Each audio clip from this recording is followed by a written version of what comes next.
Halo, selamat sore. Selamat datang kembali di Sapa Indonesia Malam, saudara.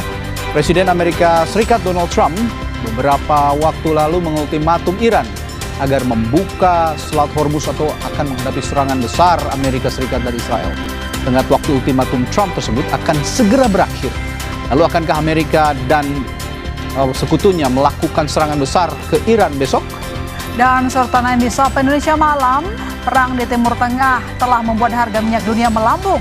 Namun pemerintah tegaskan harga BBM subsidi tidak akan naik hingga akhir tahun ini. Mampukah APBN kita bertahan menghadapi situasi geopolitik dan geoekonomi global? Dua permasalahan tersebut akan menjadi bahasan utama Sapa Indonesia Malam kali ini bersama saya Mahasiswa Tarigan. Dan saya Radi Saputro, kita mulai segera Sapa Indonesia Malam hari ini.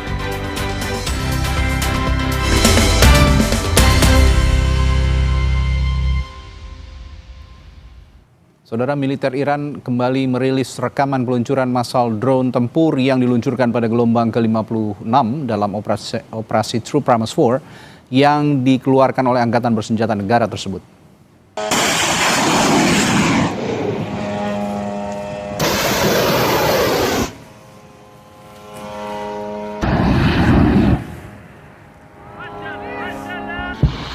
Tanggal dan lokasi rekaman yang dirilis oleh Angkatan Darat Iran tidak dapat diverifikasi secara independen.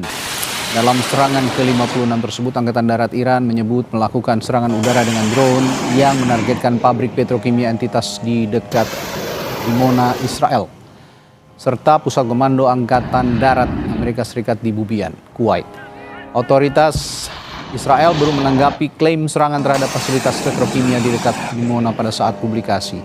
Dan Kuwait pun maupun juga Amerika Serikat juga belum mengeluarkan pernyataan resmi mengenai dugaan serangan terhadap pangkalan AS di Bubian itu. Namun Garda Nasional Kuwait mengatakan telah menembak jatuh 2 drone dan sebuah pesawat tidak berawak selama 24 jam terakhir di area yang diamankan oleh pasukan. Dan berdasarkan laporan terbaru, Iran telah meluncurkan gelombang serangan ke-97 sebagai bagian dari operasi militer berkelanjutan.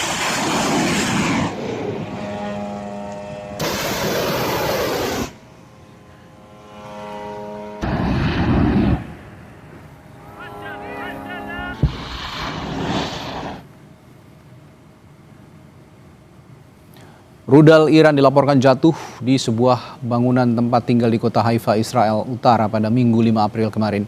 Serangan rudal pada gedung 7 lantai tersebut membuat struktur bangunan langsung ambruk sebagian. Serangan terjadi beberapa menit setelah militer Israel memperingatkan bahwa mereka mendeteksi rudal Iran akan ditembakkan. 2 warga dilaporkan tewas dan 2 lainnya masih dalam pencarian.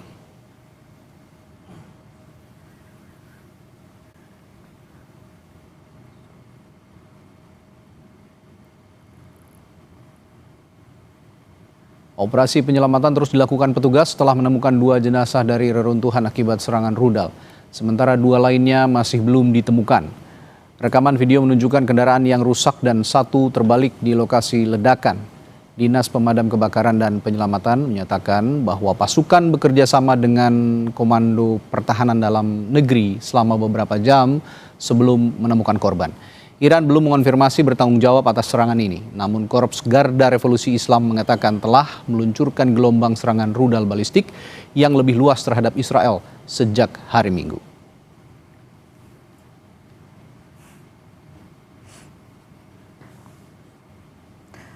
Sementara itu, Pusat Penelitian dan Pengembangan Daru di Teheran, Iran hancur setelah diserang Israel.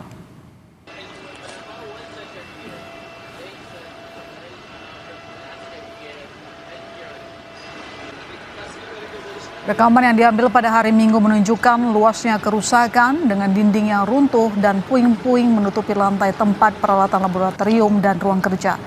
Iran kecam tindakan Israel yang menyerang perusahaan sipil yang tidak berdaya. Pihak berwenang Israel belum berkomentar tentang serangan itu atau mengaku bertanggung jawab atas serangan tersebut.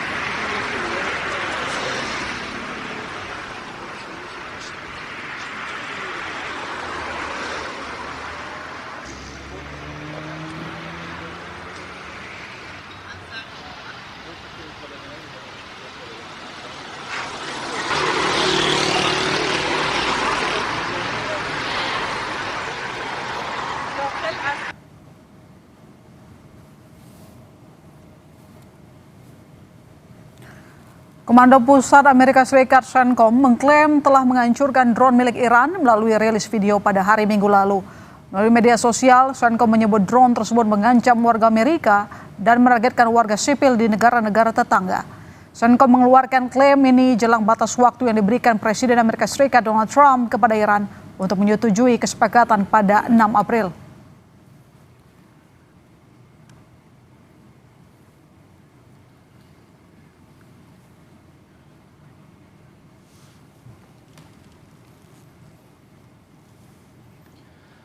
Presiden Amerika Serikat Donald Trump mengonfirmasi perpanjangan tenggat ultimatum untuk Iran agar membuka Selat Hormuz. Trump mengonfirmasi perpanjangan waktu itu melalui akun media sosialnya. Trump memperpanjang tenggat ultimatum membuka Selat Hormuz dari yang sebelumnya 6 April menjadi 7 April waktu Amerika Serikat bagian timur atau Rabu 8 April waktu Indonesia Barat. Sebelumnya Trump juga sempat menunda tenggat waktu serangan terhadap fasilitas energi Iran selama 10 hari dari 26 Maret menjadi 6 April.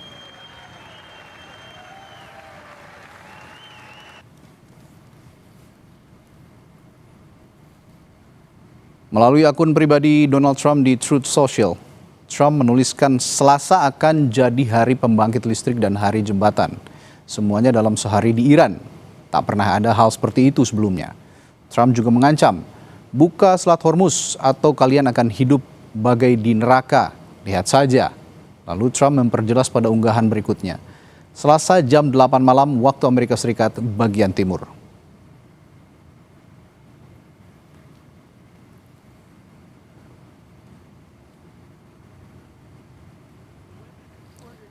Menanggapi perpanjangan ultimatum dan ancaman terbaru Trump, Iran menyebut Presiden Donald Trump sebagai sosok yang tidak stabil dan delusional.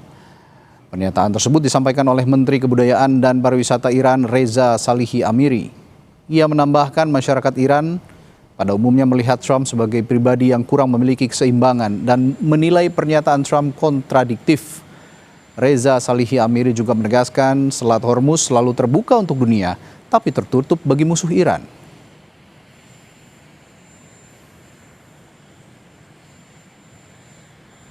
یک شخصیت متزلزل متوهم با مجموعه تناقضات هست.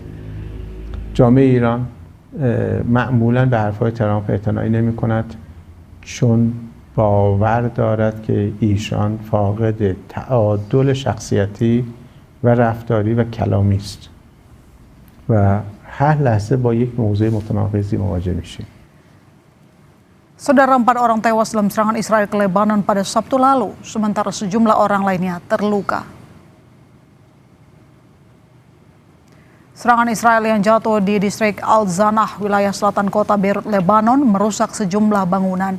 Tim penyelamat berupaya mencari korban di tengah puing-puing bangunan dan sisa asap pasca serangan. Sebelumnya, Israel sempat memperingatkan penduduk pinggiran selatan Beirut untuk mengevakuasi diri.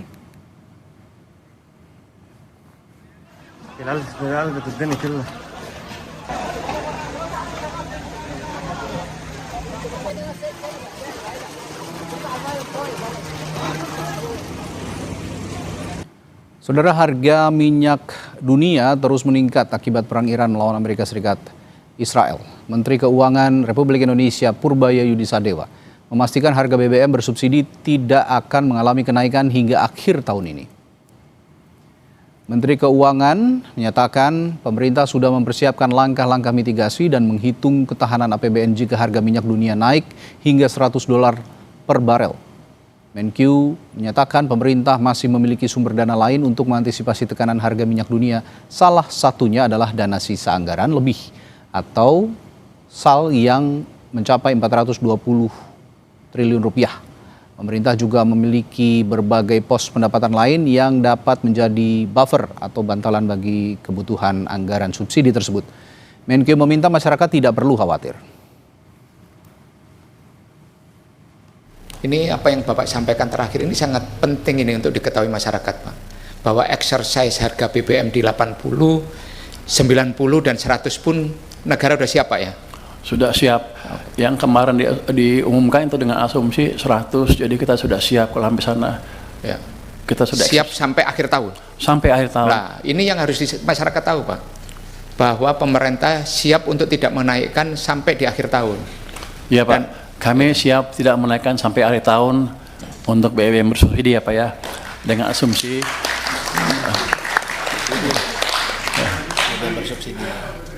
ya harga minyak $100 per barrel sampai akhir tahun sudah dihitung rata-rata ya, sudah dihitung. Artinya nanti ya tidak ada untuk yang bersubsidi ya. Yang bersubsidi. Kalau yang bersubsidi kan bukan hitungan kita ya, saya nggak ada di anggaran juga. Jadi yang bersubsidi sampai akhir tahun aman. Senada disampaikan Menko Perekonomian Erlangga Hartarto. Erlangga menyebut selama harga minyak dunia tidak melebihi $97 per barel, maka harga BBM subsidi tidak akan naik hingga akhir tahun ini.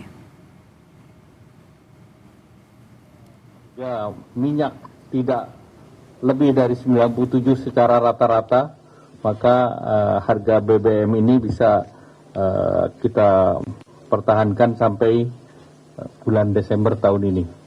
Tapi BBM bersubsidi kan ada dua, yaitu biosolar dan pertalite. Ini supaya jelas ya. Saudara, perang di Timur Tengah mulai berdampak pada biaya operasional penerbangan maskapai domestik. Menteri Bidang Perekonomian Erlangga Hartarto menyatakan harga tiket pesawat terbang akan naik 9 hingga 13%. Erlangga menyatakan dampak dari perkembangan geopolitik dan geoekonomi global telah menyebabkan harga aftur naik. Kenaikan harga aftur akan mempengaruhi biaya operasional maskapai nasional. Oleh karena itu, pemerintah menyiapkan langkah mitigasi agar harga tiket pesawat tetap terjangkau masyarakat. Pemerintah menetapkan kenaikan harga tiket pesawat di kisaran 9 hingga 13%. Pemerintah juga akan menanggung PPN tiket pesawat kelas ekonomi. Pemerintah menyiapkan subsidi PPN mencapai 1,3 triliun rupiah per bulannya.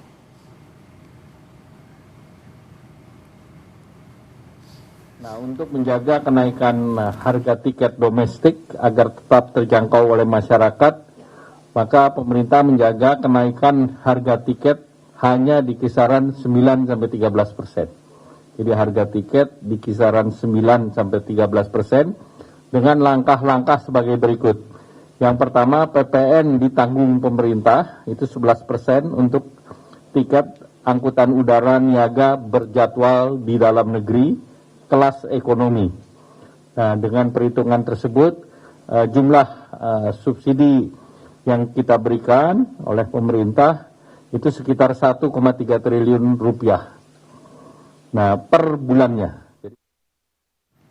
Saudara, kereta api Bangunkarta jurusan Jombang Pasar Senen anjlok menjelang stasiun Bumi Ayu Kabupaten Brebes, Jawa Tengah. Bagaimana penanganannya? Informasi selengkapnya kami hadirkan usai jeda.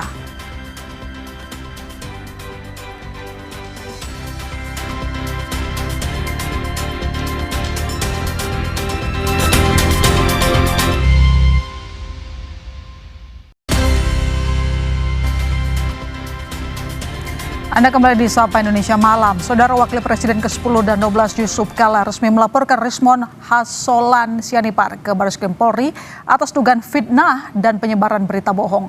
Rismon terseret usai diduga menyebut Yusuf Kala sebagai sosok di balik gerakan tudingan ijazah palsu Jokowi dengan mengucurkan dana hingga 5 miliar rupiah. Tak hanya Rismon, Yusuf Kala juga melaporkan 4 pihak lain termasuk pemilik akun YouTube yang dianggap membuat narasi makar dan pencemaran nama baik terhadap tokoh bangsa. Langkah hukum ini diambil oleh pihak JK sebagai respons atas viralnya pernyataan Rismon di media sosial. Dalam pernyataannya, Rismon menuding JK mendanai gerakan yang mempersoalkan keabsahan ijazah Jokowi. Kuasa hukum JK menyebut pernyataan itu adalah hoaks dan fitnah. Selain Rismon, laporan ini juga ditujukan ke 4 akun YouTube, di antaranya Ruang Konsensus, Musik Ciamis, dan Mosoto TV yang dianggap menyebarkan narasi negatif. Kuasa hukum JK menyertakan 3 video sebagai barang bukti untuk menjerat para terlapor dengan pasal pencemaran nama baik dalam KUHP baru serta Undang-Undang ITE. Hari ini kami akan membuat laporan polisi tidak hanya untuk saudara Rismon, tapi ada beberapa juga yang turut akan kami laporkan. Jadi selain pasal pencemaran nama baik dan tuduhan fitnah, ada juga berita hoax atau bohong yang disebarkan oleh beberapa akun channel dan YouTuber. YouTuber yang menurut kami setelah kami analisa ini masih terafiliasi dengan Solo. Sementara itu, Wakil Presiden ke-10 dan 12 Yusuf Kala dengan tegas membantah pernyataan Rismon yang menyebut JK mendanai Roy CS untuk mempersoalkan keabsahan ijazah Joko Widodo. Yusuf Kala mengatakan dia sama sekali tidak mengenal Rismon. Dirinya pun mengenal Roy Suryo karena pernah menjabat sebagai menteri di era Menpora di era Presiden Susilo Bambang Yudhoyono.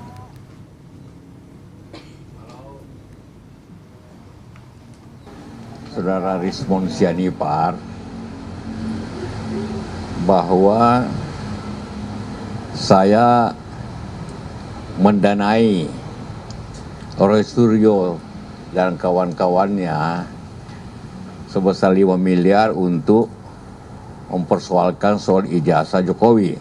Saya katakan itu yakin tidak benar. Saya tidak pernah kenal pun Rismon itu, apapun ketemu dia pernah.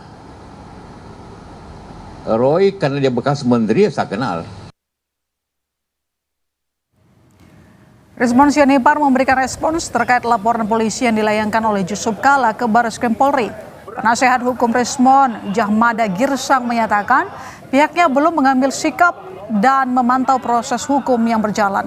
Menurutnya, laporan tersebut masih harus melewati tahap verifikasi di Sentra Pelayanan Kepolisian Terpadu untuk menganalisis keabsahan bukti-bukti awal yang diajukan oleh pelapor.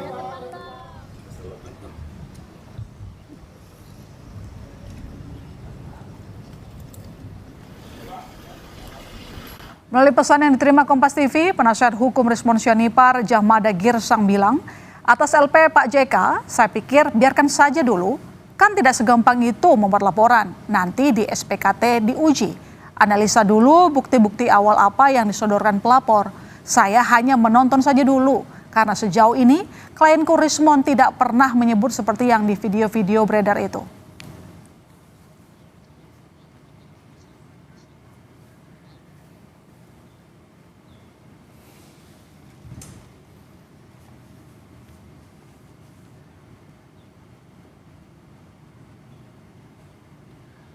Saudara, polisi terus memburu kawanan pelaku begal yang menganiaya dan merampas sepeda motor serta telepon genggam petugas pemadam kebakaran di Jalan Hasyim Asyari Gambir, Jakarta Pusat. Selain mengumpulkan keterangan dari korban dan saksi, polisi juga mempelajari rekaman CCTV yang berada di lokasi untuk mengidentifikasi pelaku yang diduga berjumlah 6 orang.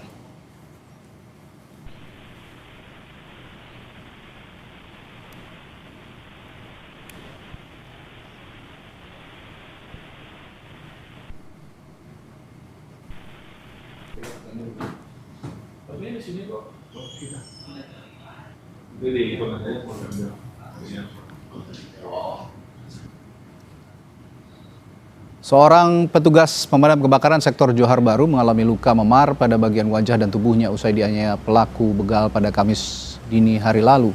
Hingga saat ini polisi masih terus memburu pelaku yang diduga berjumlah 6 orang dengan menggunakan 3 motor. Polisi telah melakukan olah tempat kejadian perkara dan meminta keterangan dari sejumlah saksi termasuk korban. Kasat Reskrim Polres Metro Jakarta Pusat AKBP Robi Heri Saputra memastikan para pelaku bukanlah kelompok geng motor, melainkan pelaku spesialis begal di ibu kota. Jadi benar telah terjadi pembegalan di Gambir di Jalan Kiai Haji Hasyim Ansari. Korban dipepet, kemudian dipukul, ditendang, terus kemudian sempat dipukul oleh konblok. Kejadian pada dini hari pukul antara 3 sampai 4 pagi. Terus kemudian saat ini kami sudah mengumpulkan barang bukti, kemudian CCTV di beberapa lokasi untuk mengidentifikasi pelakunya, dan sampai sekarang kita masih melakukan pengejaran. Aksi ugal-ugalan 2 mobil terjadi di Tol Wiyoto Wiono. Kedua kendaraan saling bertabrakan dengan kecepatan tinggi dan membahayakan pengendara lainnya.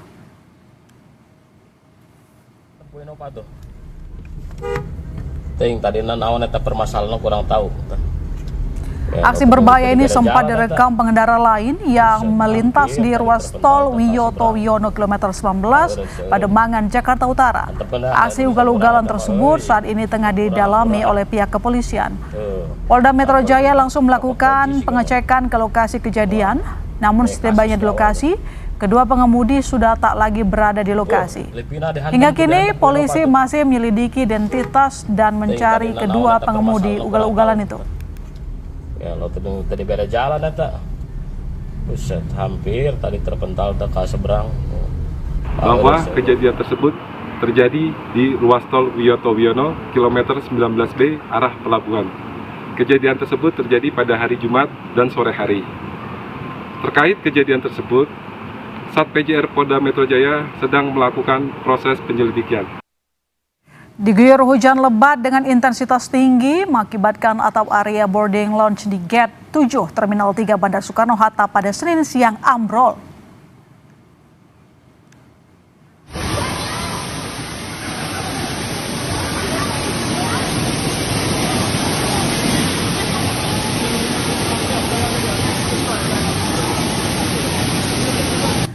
PT Angkasa Pura menginformasikan bahwa cuaca buruk mengakibatkan sejumlah fasilitas dan perjalanan penerbangan, khususnya pendaratan, terganggu.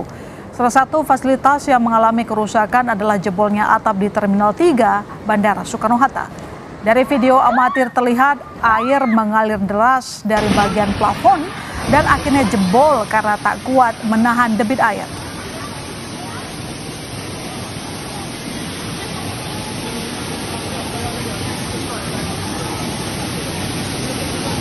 Pada saat terjadinya jebol, kami mendapatkan informasi ada kebocoran di atap plafon di dekat Gate 7 Terminal 3 Internasional.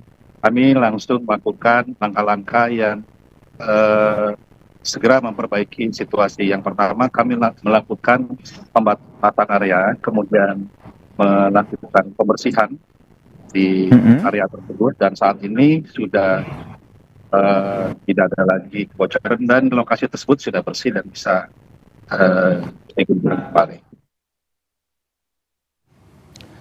Saudara, kereta api Bangunkarta jurusan Jombang Pasar Senen anjlok menjelang stasiun Bumi Ayu Kabupaten Brebes, Jawa Tengah.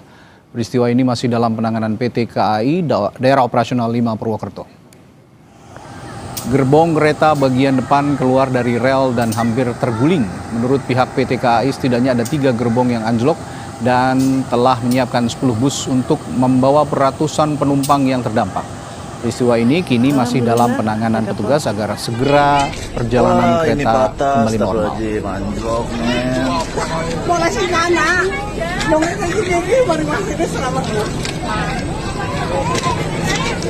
Di daerah Bumi Ayu. Bumi Ayu.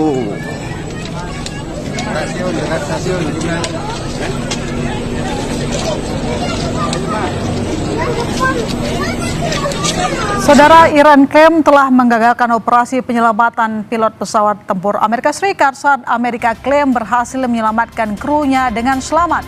Ulasannya kami sajikan usai jeda.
Konflik antara Amerika Serikat dan Iran kini memasuki pekan ke-6 dengan eskalasi yang semakin tajam.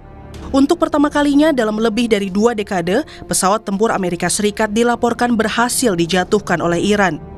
Insiden ini tak hanya menandai peningkatan kapabilitas militer Iran, tetapi juga memunculkan pertanyaan besar, apakah Iran kini lebih unggul dalam perang ini? 2 pesawat militer Amerika Serikat dilaporkan jatuh dalam 2 insiden terpisah. Salah satunya adalah pesawat tempur jenis F-15E Strike Eagle yang ditembak jatuh di wilayah Iran. Media negara Iran bahkan merilis gambar puing-puing pesawat yang disebut-sebut sebagai bukti keberhasilan sistem pertahanan udara mereka.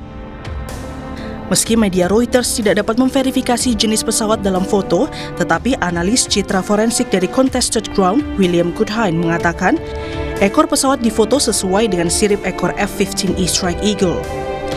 Garis merah pada sirip ekor pesawat dalam foto sesuai dengan sirip ekor F-15E Strike Eagle dalam foto arsip. Seakan membenarkan klaim Iran, seorang pejabat AS mengatakan kepada Reuters pada 3 April lalu bahwa sebuah pesawat tempur AS memang benar ditembak jatuh di Iran. Foto tersebut muncul ketika pejabat AS mengatakan operasi pencarian dan penyelamatan sedang berlangsung. Tak hanya itu, Iran juga mengklaim berhasil menembak pesawat tempur A-10 Warthog serta drone dan misil siluman milik Amerika Serikat.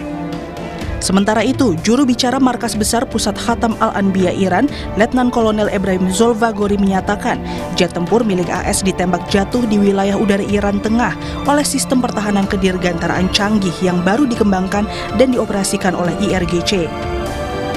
به دنبال ادعاهای دروغین رئیس جمهور آمریکا مبنی بر نابودی کامل پدافند هوایی ایران، یک فروند جنگنده متخاصم آمریکا در آسمان مرکزی ایران توسط سامانه نوین پدافند پیشرفته هوافضای سپاه تحت کنترل شبکه یکپارچه پدافند هوایی کشور مورد اصابت قرار گرفت و منهدم شد. این جنگنده به طور کامل متلاشی به دنبال ادعاهای دروغین رئیس جمهور آمریکا مبنی بر نابودی کامل پدافند هوایی ایران، یک فروند جنگنده متخاصم آمریکا در آسمان مرکزی ایران توسط سامانه نوین پدافند پیشرفته هوافضای سپاه تحت کنترل شبکه یکپارچه پدافند هوایی کشور مورد اصابت قرار گرفت و منهدم شد. این جنگنده به طور کامل متلاشی Iran menyebut jatuhnya pesawat jet tempur ini sebagai insiden yang memalukan bagi Amerika Serikat. رزمندگان با صلابت و شجاع اسلام توانستند پرقدرت با سرعت و با دقت ضربات مهلکی را به جنگنده‌ها، بالگردها، پهپادها و هواگردهای دشمن وارد نموده و تعداد قابل توجهی از آنها را ساقط نمایند. روز جمعه که باید آن را جمعه سیاه و خفتبار برای دشمنان آمریکایی و صهیونیستی نامید، سامانه نوین پدافند هوایی نیروی قهرمان هوافضای سپاه، یک جنگنده فوق پیشرفته نسل 5 F-35 آمریکا، 3 پهپاد راهبردی MQ-9 و هرمس و 2 موشک کروز پنهانکار، پدافند نیروی زمینی سپاه با سلاح‌های در اختیار، یک جنگنده پیشرفته A-10 و 2 بالگرد بلک هاک و همچنین دلاورمردان نیروی پدافند هوایی ارتش یک Insiden ini membuat Iran mengumumkan sayembara untuk menemukan pilot AS tersebut yang terlontar dari pesawat. Warga Iran terlihat berpartisipasi dalam operasi pencarian pilot AS yang hilang setelah Iran mengklaim pasukannya menembak jatuh jet tempur F-15E Strike Eagle milik AS di atas provinsi Kogiluye dan Boyer Ahmad pada hari Jumat. Tanggal dan lokasi pasti dari rekaman tersebut tidak dapat diverifikasi secara independen. Pencarian ini setelah kantor gubernur di Iran menjanjikan akan memberikan penghargaan bagi warga yang dapat menangkap pilot Amerika Serikat tersebut. Langkah ini dinilai pengamat intelijen dan keamanan Universitas Indonesia, Stanislaus Rianta, sebagai bagian dari perang psikologis. Ya, tentu ini menjadi masalah serius bagi Amerika Serikat yang terkenal mempunyai alutsista canggih, apalagi dia nomor 1 di global air power. Jadi dan Iran nomor 15, Israel nomor 15. Ini tentu menjadi pukulan yang sangat serius, dan hebatnya lagi Iran mampu mengkapitalisasi isu ini dia dengan mengerahkan masyarakat, memberikan hadiah yang cukup besar bagi yang menemukan pilot tersebut. Jadi dalam hal ini Iran tidak hanya menang secara teknis, mampu mengalahkan atau menembak jatuh pesawat F-15, tetapi juga mampu melakukan perang uras saldo propaganda, jadi pushprop namanya. Jadi dia mempropaganda masyarakatnya, memobilisasi masyarakatnya untuk mencari itu, dan itu nampak membangkitkan semacam kekuatan emosional masyarakat Iran, dan ini saya kira menjadi pukulan serius bagi Amerika yang telah mengklaim memenangkan perang ini. Iya, beberapa kali Iran melakukan ini, termasuk menggunakan drone yang murah kemudian untuk melakukan serangan-serangan yang tidak terdeteksi, termasuk menggunakan teknologi inframerah. Dan Iran itu adalah salah satu negara yang sulit sekali dipotret kekuatan militernya dan kekuatan intelijennya. Jadi ini yang menyulitkan lawan dari Iran untuk memprediksi, karena di dalam disiplin intelijen itu kita bisa memenangkan perang ketika kita mengetahui kekuatan lawan. Nah, justru kekuatan lawan inilah yang tidak bisa diketahui ketika lawannya adalah Iran. Namun sebelum ditemukan oleh pihak Iran, militer Amerika juga langsung memulai operasi penyelamatan besar-besaran. 2 helikopter Black Hawk dan pesawat angkut C-130 Hercules dikerahkan untuk mencari kru yang terlontar. Video yang beredar di media sosial menunjukkan kelompok bersenjata mencari kru AS di wilayah pegunungan Iran. Meski belum terkonfirmasi, gambar ini mempertegas betapa berbahayanya situasi di lapangan. Iran dan AS telah berlomba sejak Jumat untuk menemukan anggota kru kedua dari F-15E.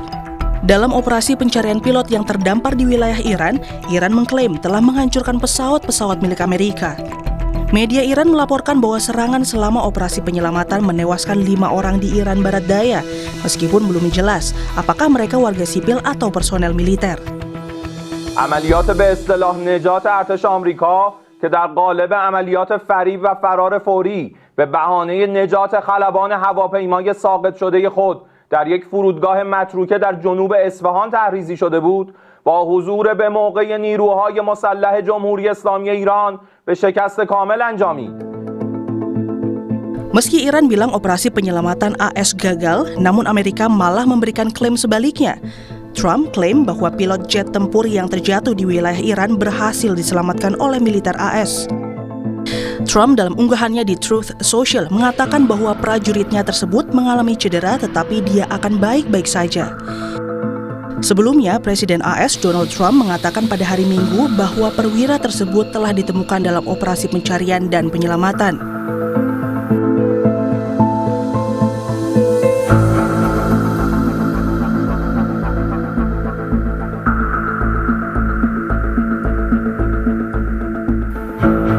Pihak Washington DC memang belum merilis video yang dapat diverifikasi. Namun menurut peneliti senior Indo-Pacific Strategic Intelligence Aisyah Kusuma Sumantri, yang pasti fakta bahwa penembakan pesawat tempur Amerika ini menjadi titik balik dalam konflik yang sebelumnya didominasi serangan udara AS dan Israel. Iran kini menunjukkan bahwa mereka masih memiliki daya tangkal yang kuat. Ya, saya kira di sini kan kita lihat bahwa list pesawat yang kemudian ditembak ini ada fighter jet F-35 yang sebenarnya memiliki stealth capability dan sebelumnya tidak pernah tertembak. Lalu kemudian jet tempur F-15 sama sebelumnya juga tidak pernah tertembak. Termasuk ini ada Warthog Close Air Support dan kemudian Black Hawk helikopter, dan ini merupakan pukulan telak sebenarnya untuk AS. Saya rasa di sini kita melihat bahwa sebenarnya kecanggihan teknologi ini tidak selalu sebenarnya unggul di medan tempur, karena ada konteks-konteks yang kemudian dilihat Iran bahwa teknologi yang secanggih itu sebenarnya punya kelemahan di medan tempur. Yang pertama, sebenarnya Iran ini memanfaatkan bukan dari segi radar, karena pesawat-pesawat ini khususnya yang fighter, dia memiliki kapasitas untuk bisa memantulkan dan menyerap radar, jadi tidak terdeteksi biasanya. Nah, yang kemudian dimanfaatkan oleh Iran ini justru adalah teknologi yang sangat sederhana, yaitu adalah heat signature, yang selama ini kan kita tahu bahwa itu merupakan sebuah teknologi basic di dalam medan perang. Tetapi ini bisa kemudian melawan ya teknologi modern yang nilainya hampir $100 juta per fighter jet F-15 itu. Nah, sekarang kita lihat di sini, ini signifikan karena pertama, betul kata tadi Mas Wibowo bahwa ini adalah pertama kalinya pesawat AS ini ditembak jatuh secara langsung ya sejak perang ini berlangsung. 6 pekan perang dengan Amerika Serikat dan Israel, Iran masih mampu melawan. Garda Revolusi Iran meluncurkan serangan gelombang 95 Operasi True Promise 4 yang menargetkan sistem peluncuran roket canggih atau HIMARS milik Amerika Serikat di Kuwait dan baterai sistem pertahanan udara jarak jauh atau Patriot di Bahrain. Sementara pada gelombang serangan ke-94 menyasar sasaran-sasaran utama di seluruh Israel menggunakan rudal balistik dan drone. Media Iran Press TV juga melaporkan bahwa Angkatan Darat Iran meluncurkan serangan balasan menggunakan drone yang menargetkan radar AS dan industri aluminium di Uni Emirat Arab, serta markas komando AS di Kuwait dengan menggunakan drone Arash 2 yang merupakan drone kamikaze dengan jangkauan yang diklaim hingga 2000 km.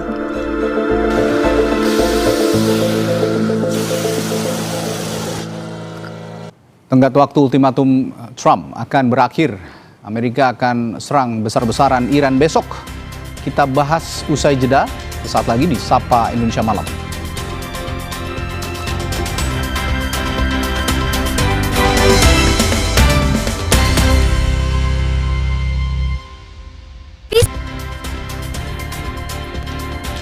Saudara, Presiden Amerika Serikat Donald Trump kembali memperpanjang ultimatum serangan terhadap Iran dari 6 April menjadi 7 April. Akankah Amerika Serikat benar-benar menghancurkan Iran di tengah komunikasi antara utusan kedua negara tengah berlangsung? 6 April seharusnya menjadi tenggat waktu yang diberikan Presiden Amerika Serikat Donald Trump kepada Iran. Tenggat waktu ini terkait ultimatum Trump agar Iran segera membuka Selat Hormuz dan menyetujui sejumlah kesepakatan untuk mengakhiri perang. Jika tidak, Trump mengancam akan menyerang Iran habis-habisan. Namun 5 April lalu atau sehari sebelum tenggat ultimatum, Amerika Serikat mengumumkan perpanjangan waktu melalui akun media sosialnya. Melalui Truth Social, Trump menuliskan Selasa akan jadi hari pembangkit listrik dan hari jembatan. Semuanya dalam sehari di Iran, tak pernah ada hal seperti itu sebelumnya. Trump juga mengancam, buka Selat Hormuz atau kalian akan hidup bagai di neraka. Lihat saja. Lalu Trump memperjelas pada unggahan berikutnya, Selasa jam 8 malam waktu Amerika Serikat bagian timur. Selasa yang dimaksud Trump yakni tanggal 7 April waktu Amerika Serikat bagian timur atau Rabu 8 April waktu Indonesia Barat. Namun sebelumnya pada 26 Maret, Trump juga sempat menunda tenggat waktu serangan terhadap fasilitas energi Iran. Ia memberikan waktu selama 10 hari dari 26 Maret menjadi 6 April. Menanggapi perpanjangan ultimatum dengan ancaman terbaru Trump, Iran menyebut Presiden Donald Trump sebagai sosok yang tidak stabil dan delusional. Menteri Kebudayaan dan Pariwisata Iran, Reza Salehi Amiri, menyatakan masyarakat melihat Trump sebagai pribadi yang kontradiktif. Namun, satu hal yang ditegaskan, Selat Hormuz selalu terbuka untuk dunia tapi tertutup bagi musuh Iran. ترامپ یک شخصیت متزلزل متوهم با مجموعه تناقضات هست. جامعه ایران معمولاً به حرفهای ترامپ اعتنایی نمی‌کند چون باور دارد که ایشان فاقد تعادل شخصیتی و رفتاری و کلامی است و هر لحظه با یک موضوع متناقضی مواجه میشیم. Di tengah perpanjangan ultimatum Trump, media Amerika Serikat Axios melaporkan utusan khusus Presiden Amerika Serikat Steve Witkoff dan Menteri Luar Negeri Iran Abbas Araghchi mulai berkomunikasi lewat pesan langsung. Peneliti Asia Middle East Center Pizarro Ghazali menilai langkah komunikasi itu jadi bagian strategi Trump yang terus mengulur waktu menyerang Iran. Dia bahkan sekarang memberikan ultimatum 48 jam itu selalu diundur-undur terus tuh. Seharusnya kan hari ini nih deadline-nya, tapi diundur-undur. Itu membuktikan sebenarnya Donald Trump itu juga nggak pede. Kenapa dia mengundur? Ya karena sekarang sedang digerakkan sel-sel diplomasi Amerika Serikat untuk kemudian berjabatan tangan dengan Teheran untuk melakukan gencatan senjata. Ini kan Steve Witkoff udah melakukan kontak langsung loh dengan Araghchi yang tadinya kan ditengahi oleh Pakistan ya, tapi sekarang udah direct talks itu. Ini artinya sebenarnya Amerika Serikat juga tidak betul-betul siap untuk berbenturan dengan Iran. 48 jam jelang deadline ultimatum Iran, Trump belum kembali terlihat muncul ke publik selain terus mengunggah pernyataan melalui akun media sosialnya di Truth Social. Terakhir kali, Trump sempat mengunggah pernyataan saat momentum pasca pada 3 April waktu Amerika Serikat. Akankah Trump benar-benar akan menyerang Iran dalam 48 jam?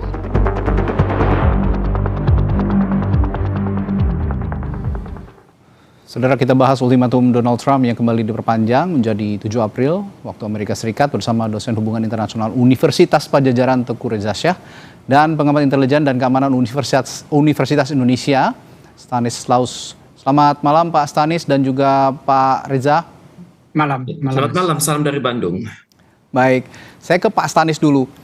Pak Stanis, strategi apa kira-kira di balik Donald Trump yang kembali mengulur waktu serangan Iran habis-habisan ini?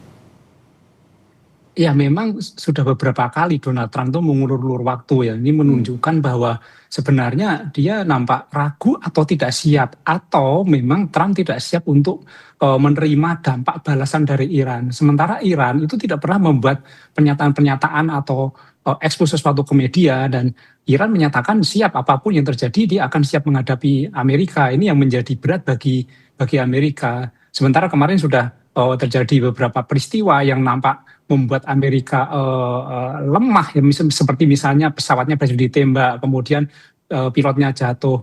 Tapi Iran justru menanggapi peristiwa itu dengan memobilisasi masanya, dengan membuat sayembara. Ini nampaknya Iran malah tidak tertekan dengan ancaman itu, jadi siap dengan itu. Dan ini yang membuat semacam Amerika akhirnya hati-hati, karena ancaman Amerika berkali-kali itu tidak membuat Iran mundur, justru malah memobilisasi masyarakatnya semakin siap. Ya, ini saya ingat beberapa minggu lalu juga Donald Trump mengatakan 2 hingga 3 pekan perang akan berakhir dan Iran semakin melemah. Dan buktinya sekarang Iran sudah melancarkan serangan yang ke-97 Operation True Promise 4 ini ya, Pak Stanis. Ya, saya coba ke Pak Reza. Pak Reza, kalau media Amerika Serikat mengatakan Amerika Serikat dan Iran sedang berkomunikasi langsung katanya. Nah, apakah menurut Anda ini dapat mencapai gencatan senjata kurang dari 48 jam sesuai ultimatum Amerika Serikat? Saya pikir bahwa dialog itu saya pikir sesuatu hal yang tidak Iran percaya ya. Karena Iran mengatakan kami sudah 3 kali berdialog dengan Amerika Serikat, tapi dia selalu ingkar janji. Dan saya pikir dialog ini hanyalah kamuflase dari Amerika Serikat untuk meyakinkan dunia bahwa dia sebenarnya mau dialog, tapi sebenarnya Amerika Serikat sudah menyiapkan berbagai opsi. Pertama, opsi serangan nuklir itu sendiri, dan kalau minggu lalu saya masih berpikir ini ancamannya. Tapi setelah saya mendalami bagaimana Amerika Serikat bekerja, ini kemungkinan ini ada begitu. Pertama, kita berhadapan dengan seseorang yang punya riwayat narcissistic personality disorder. Orang ini bisa melakukan apapun, apalagi kalau dia sudah memiliki kekuasaan. Kedua, tidak ada di dalam negeri orang-orang profesional yang bisa membungkam dia. Mereka itu sudah dipensiunkan dini. Misalnya mantan Kepala Staf Angkatan Bersenjata John Kelly, kemudian mantan Menteri Pertahanan James Mattis, kemudian mantan Joint Chief of Staff Chairman namanya Mark Milley, kemudian mantan Kepala Staf Angkatan Darat Barry McCaffrey, kemudian mantan Kepala Angkatan Laut itu namanya William McRaven. Kemudian mereka semua sebenarnya sangat keras terhadap Donald Trump. Tapi yang terjadinya selanjutnya adalah mereka semua sudah dibungkam oleh Donald Trump. Dan terakhir itu Hegseth ya, Menteri Pertahanan. Itu dengan mudahnya memensiunkan Randy George. Karena Randy George dianggap tidak berkompeten. Kemudian Donald Trump sendiri sudah memensiunkan Attorney General atau Jaksa Agung Pam Bondi karena tidak bisa melindungi Trump dari kasus Epstein. Jadi di mana Jaksa Agung tidak bisa menyetop file-file Epstein tersebut.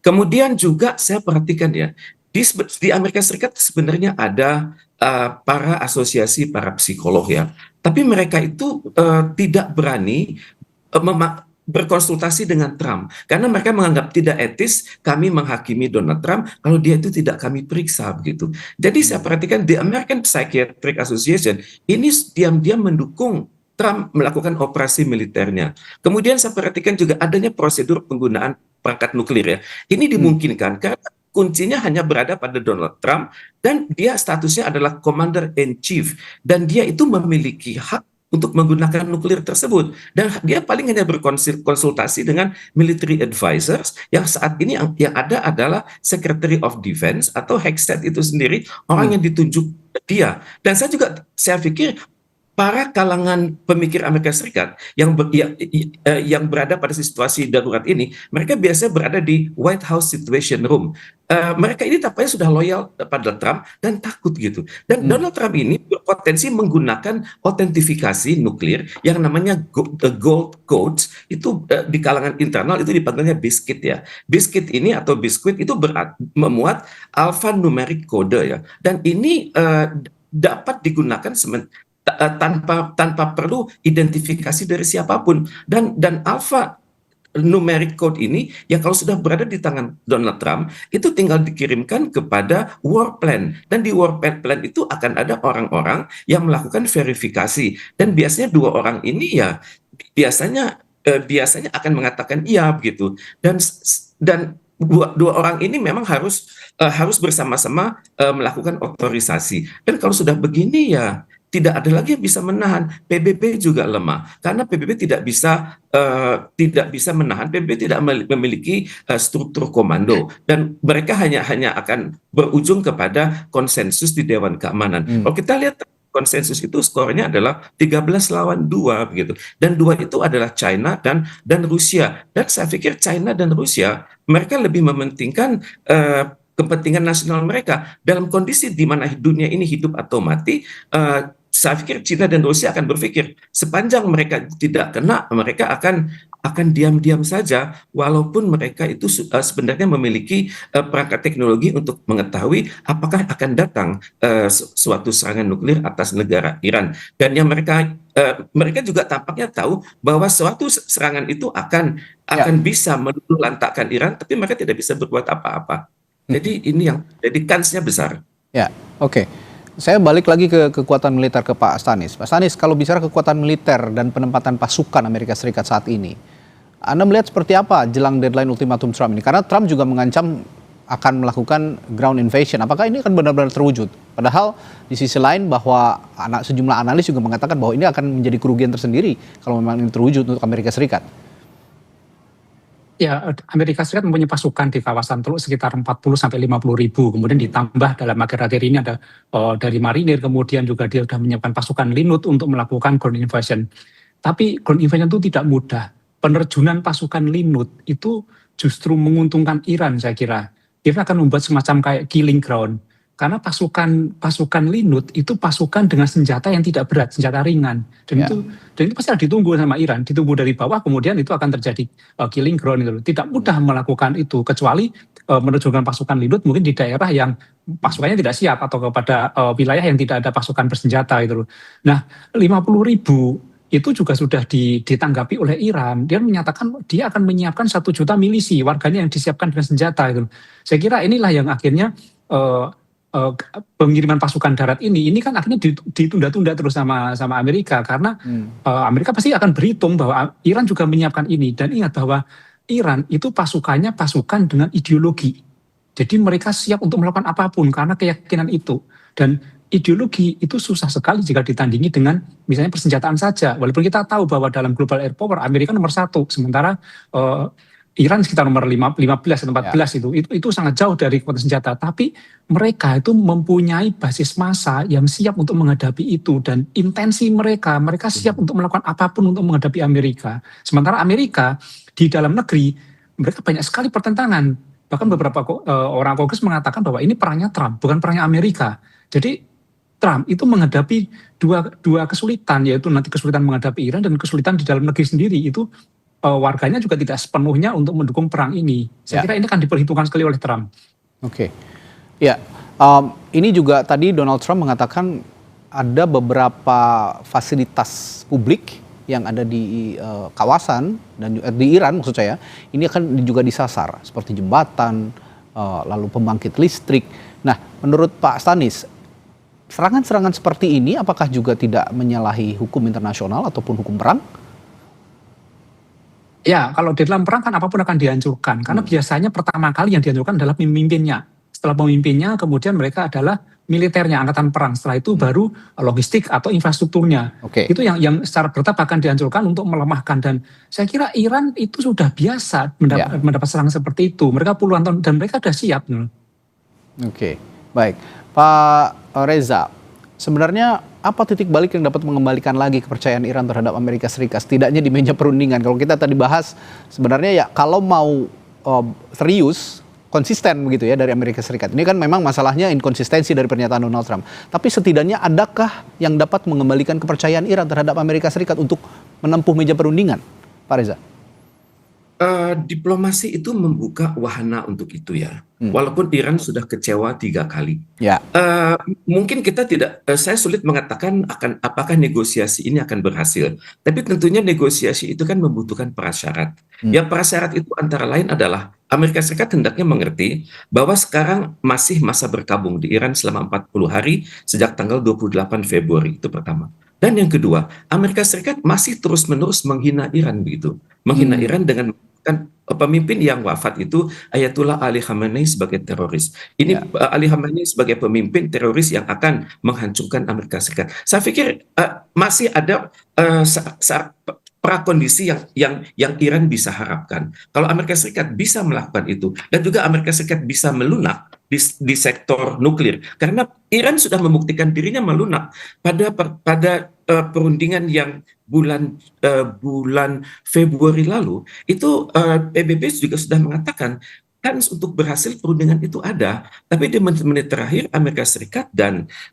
Israel melakukan pemboman atas Iran. Ini yang membuat Iran semakin tidak percaya pada Amerika Serikat. Tapi bila sekiranya Amerika, kalau misalnya perundingan saat ini antara Menlu Iran dengan Witkoff itu bisa saja berbicara soal prakondisi, saya bisa berharap mereka bisa berujung pada suatu hal yang positif, karena ada hal-hal yang tidak bisa dikompromikan oleh Iran. Mereka mengatakan bahwa nuklir kami adalah untuk tujuan damai. Amerika tidak mau tahu karena Amerika Serikat selalu berpikir naiknya 1% saja dari pengayaan uranium itu berpotensi menjadikan nuklir tersebut digunakan untuk menyerang, karena Amerika Serikat dan Israel sudah melihat betapa dahsyatnya serangan dari Iran selama ini. Peluru kendali balistik mereka itu selama ini tidak menggunakan nuklir. Kalau menggunakan nuklir itu akan sangat berbahaya. Sedangkan Iran mengatakan, Ayatullah kami mengatakan tidak, itu haram bagi kami menggunakan nuklir itu untuk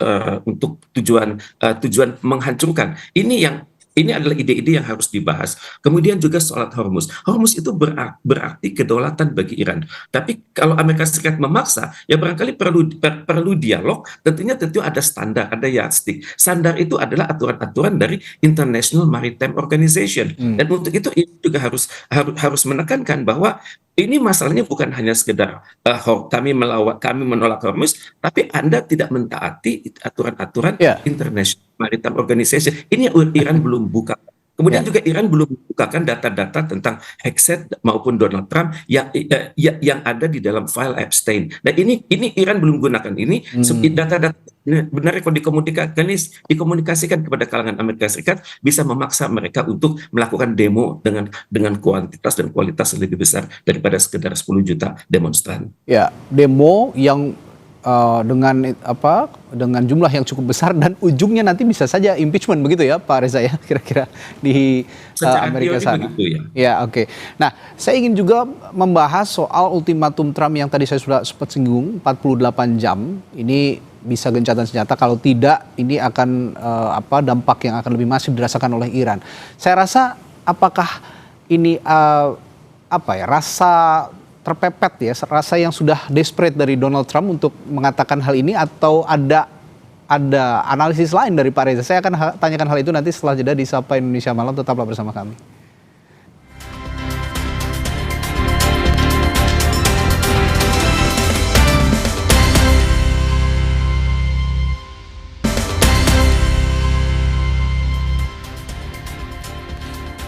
Ya, masih berbincang bersama Pak Teuku Reza Shah dan juga Pak Stanislaus Rianta. Tadi terakhir saya ke Pak Reza menanyakan soal ultimatum Donald Trump yang berkali-kali disampaikan, meskipun sampai saat ini juga tidak konsisten begitu pernyataannya. Tapi dari pernyataan demi pernyataan, termasuk yang represif begitu dari Donald Trump, 48 jam kalau tidak Iran akan bumi hangus.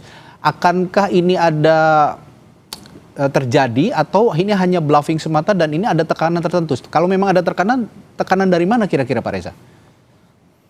Pertama, tekanan dari ego Donald Trump sendiri, di mana orang dengan perilaku yang narsisistik, disorder ini punya kelakuan tidak mau mendengar siapapun. Kemudian pada saat yang sama, tekanan itu bisa datang juga dari Israel, di mana Israel sudah bertahun-tahun mengatakan Iran itu perlu diserang, dan untuk itu Israel sudah menunjukkan betapa dahsyatnya perilaku Donald Trump di masa lalu yang tersimpan di dalam file Epstein. File Epstein ya. Kemudian sampai saat ini tidak ada orang yang bisa membuka Trump ya, membuka isi hati Donald Trump. Tapi ucapan yang dia kemukakan terus-menerus itu bisa menimbulkan sugesti pada dirinya untuk melakukannya begitu. Dan walaupun secara teori ada pakar dari Israel yang namanya Kolonel Doron Hadar ya. Beliau mengatakan bahwa dalam psikologi Israel mereka mencoba mempengaruhi pemikiran entitas lawan. Entitas lawan itu adalah Iran dalam hal ini, sehingga Iran akan selalu mereka-reka. Dan dalam hal ini, kalaupun nuklir itu tidak digunakan karena besarnya tekanan dari dalam negeri Amerika Serikat, maka yang berlaku adalah statement Trump yang mengatakan akan membawa Iran ke zaman batu. Maka ini lebih logik ya. Misalnya dilakukan dengan termonuklir yang lebih rendah, kira-kira levelnya itu dekat-dekat dengan Hiroshima Nagasaki dan dilakukan di satu sudut.